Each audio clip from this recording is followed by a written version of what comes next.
Now let's turn to Benjamin Baker for a look at Adventist history. This week, the Caribbean island nation of Barbados receives its first Adventist church. Welcome to This Week in Adventist History. During this week in 1943, in the midst of World War II, 42 Seventh-day Adventist leaders across the Japanese archipelago were jailed for their adherence to what was perceived as an American religion inimical to the imperial emperor's reign. In fact, earlier that year, the church in Japan had been dissolved and most of the foreign missionaries had vacated the country.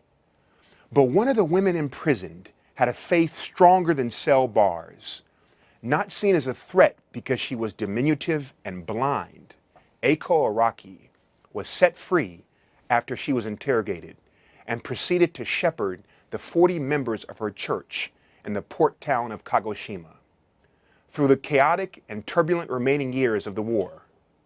And even when some of the Adventist ministers died in prison, Araki's church did not miss one Sabbath service, and when the smoke cleared, her flock was intact, not one missing.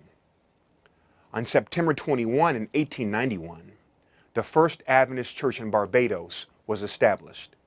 The Adventist message arrived on this island in the Southern Caribbean the same way it had in so many other nations across the globe, by literature.